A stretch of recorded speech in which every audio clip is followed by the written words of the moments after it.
Le chrétien et la souffrance. L'homme naît pour souffrir, comme l'étincelle pour voler. Nous sommes nés pour souffrir, nous dit la parole de Dieu. Non pas parce que Dieu l'a voulu ainsi, mais à cause du péché, du mal. Dieu nous avait créés pour vivre éternellement dans une terre pure et parfaite.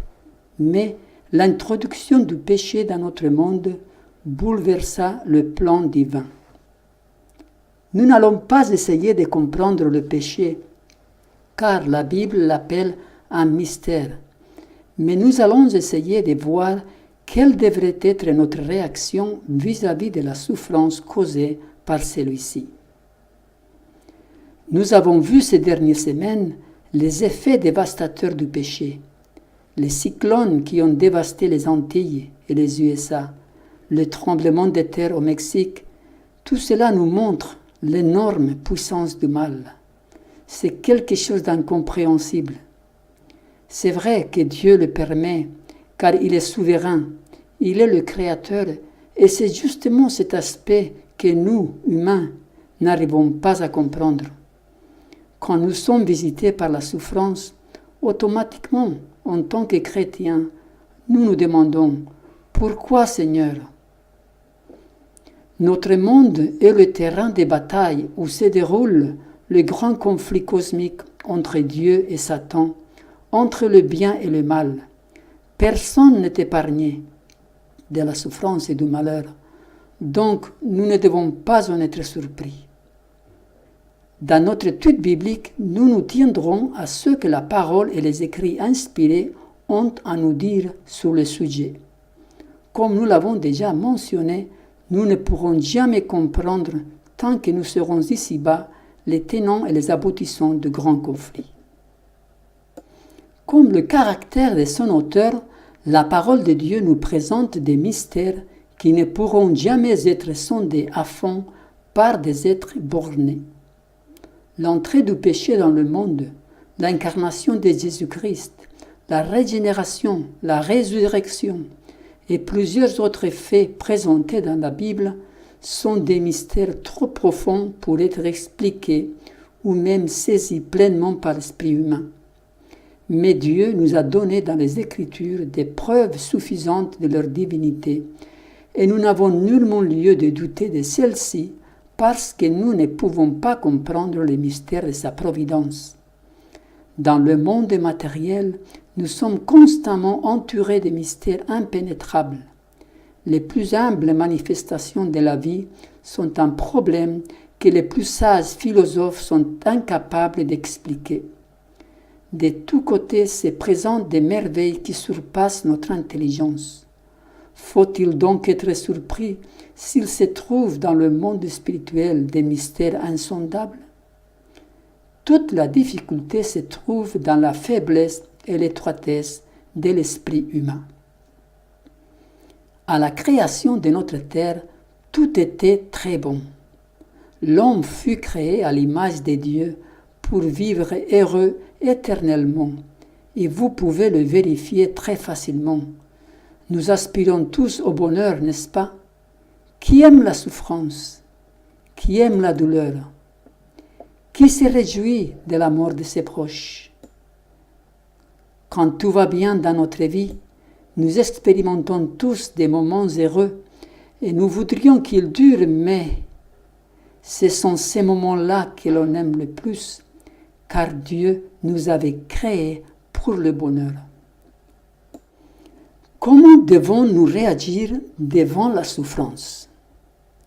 Nous devons avoir des convictions profondes pour ne pas être ébranlés quand le malheur nous visite. La première est la plus importante. Dieu est notre Père. Il nous aime d'un amour éternel. Il veut notre bien. Il veut pour nous le meilleur, que nous puissions jouir de la vie éternelle avec lui. Pour cela, je dois me soumettre à ses lois, à ces principes de vie qui se trouvent dans la parole, la Bible. Jésus disait, « Si vous m'aimez, gardez mes commandements. » Pas de façon légaliste, mais parce que nous comprenons que ce qu'il nous demande est le meilleur pour nous. La deuxième conviction, aussi importante que la première, que nous devons avoir, Dieu n'est pas la source du mal. Un jour, Dieu anéantira le mal pour toujours.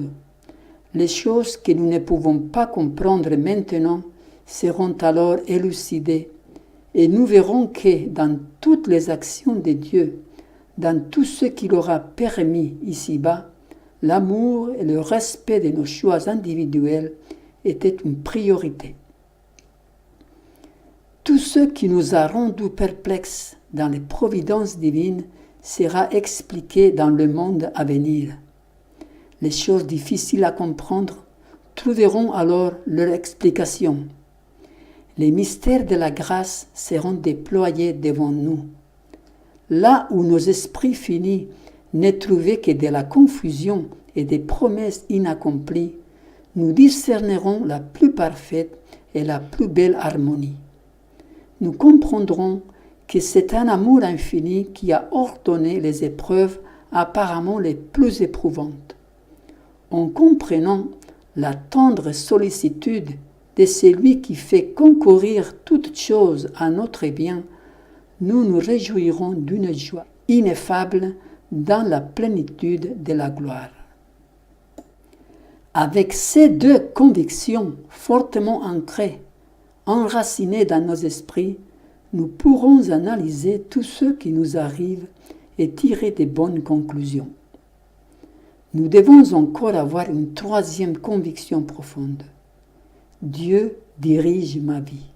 Puisque je me soumets volontairement à suivre ses lois et ses principes, que je veux l'honorer dans ma vie, j'accepte tout ce qui m'arrive comme ayant un sens. Peut-être pas pour moi, mais pour lui dans son plan. Nous allons prendre un exemple biblique qui illustre bien ces points. C'est l'histoire de Joseph. Joseph était un enfant gâté. Il était le préféré du père et il jouissait des privilèges qu'aucun de ses frères n'avait. Tout allait bien jusqu'au jour où tout bascula. Ses frères jaloux voulurent le tuer, mais finalement, grâce à l'intervention divine, il fut plutôt emmené en Égypte et vendu comme esclave.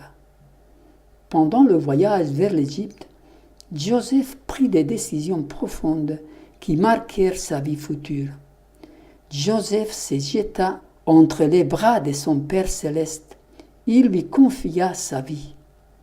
Les convictions profondes dont nous avons parlé, il les fit siennes, et malgré toutes les épreuves auxquelles il dut faire face, qui n'étaient pas légères, il continua à faire confiance à son Père céleste. Il dut faire face aux avancées de la femme de son maître, laquelle le trahit et qui lui coûta la prison.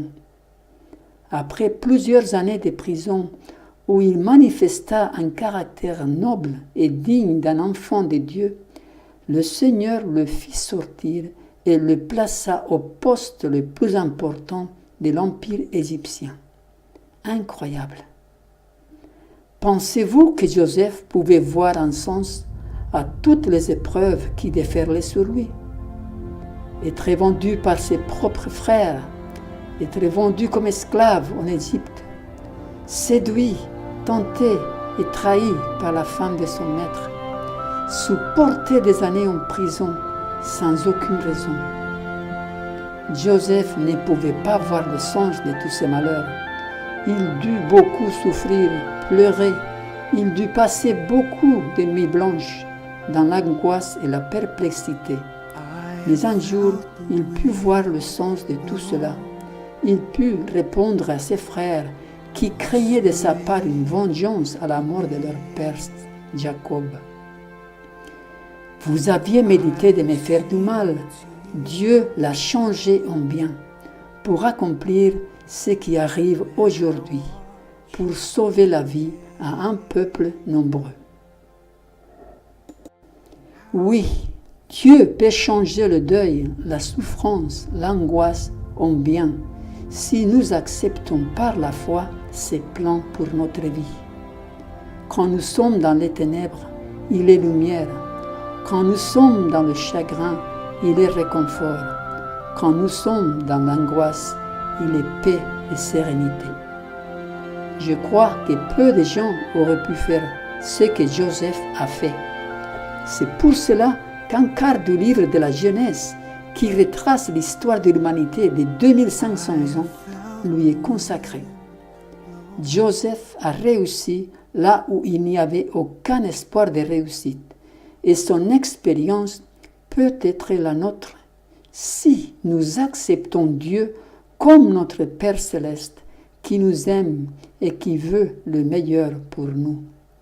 Si nous lui faisons confiance dans tout ce qu'il nous demande de faire et nous suivons ses lois, ses principes de vie, tels qu'ils se trouvent dans sa parole. Si nous lui laissons la possibilité de conduire nos vies, sachant qu'il sait mieux que nous-mêmes ce qui nous convient. En d'autres termes, nous abandonnons notre propre volonté entre ses mains. Alors l'expérience de Joseph pourra être la nôtre. Cette expérience fut la même que celle de Job ou celle de Jésus. Les mêmes principes et convictions étaient fortement ancrés dans leurs esprits. Quand la femme de Job lui demanda de maudire Dieu et de mourir à cause de toutes les épreuves dont il était l'objet, Job répondit avec beaucoup d'humilité. « Tu parles comme une femme insensée. Quoi, nous recevons de Dieu le bien et nous ne recevrions pas aussi le mal ?» En tout cela, Job ne pécha point par ses lèvres. Et quand Pierre, avec toutes ses bonnes intentions, essaya de persuader Jésus de ne pas se laisser faire, il lui répondit « Arrière de moi, Satan, tu mets en scandale, car tes pensées ne sont pas les pensées de Dieu, mais celles des hommes. » Oui, mes amis, l'expérience que Dieu voudrait pour chacun de nous n'est pas une expérience commune. Car mes pensées ne sont pas vos pensées, et vos voix ne sont pas mes voix, dit l'Éternel. Autant les cieux sont élevés au-dessus de la terre, autant mes voix sont élevées au-dessus de vos voix, et mes pensées au-dessus de vos pensées. La souffrance humaine a un sens dans le plan de Dieu pour moi, et je l'accepte par la foi. Quand la souffrance a un sens, elle cesse d'être souffrance. Pensez à l'expérience de Jésus à Gethsémane, en vue du calvaire. Il a souffert ce qu'aucun homme n'a expérimenté, et pourtant il a accepté l'épreuve volontairement. Mon Père, s'il n'est pas possible que cette coupe s'éloigne sans que je la boive, que ta volonté soit faite. La souffrance de Jésus avait un sens aux yeux du Père, et il a pu ainsi dire « Pas ma volonté, mais la tienne ». Notre souffrance peut aussi avoir un sens si nous lui consacrons notre vie et si nous sommes prêts à accepter sa volonté. L'homme né de la femme a une vie courte et remplie de troubles. Si nous sommes appelés à traverser la vallée de l'ombre de la mort, de la souffrance, nous savons que nous ne sommes pas seuls. Par la foi, nous l'acceptons comme ayant un sens, et cela fait une grande différence. Nous nous projetons par la foi dans l'avenir où notre terre, fraîchement renouvelée, nous offrira tout ce que notre cœur désire. Mais, comme il est écrit, ce sont des choses que l'œil n'a point vues, que l'oreille n'a point entendues et qui ne sont point montées au cœur de l'homme, des choses que Dieu a préparées pour ceux qui l'aiment. Cher ami, notre Père céleste, notre Créateur, a des choses merveilleuses en vue pour vous. Faites-lui confiance. Obéissez-lui dans tout ce qu'il demande dans sa parole. abandonnez-vous entre ses mains et il prendra soin de vous selon ce qu'il a lui-même promis. Vous goûterez alors une paix d'âme et une sérénité d'esprit qui vous permettront de faire face à toutes les souffrances de cette terre. L'obéissance à la volonté de Dieu procure la sérénité. Le disciple qui marche sous les traces du doux et humble Rédempteur trouve un repos que le monde ne peut donner et qu'il ne peut ravir. À celui qui est ferme dans ses dispositions, tu assures la paix parce qu'il se confie en toi.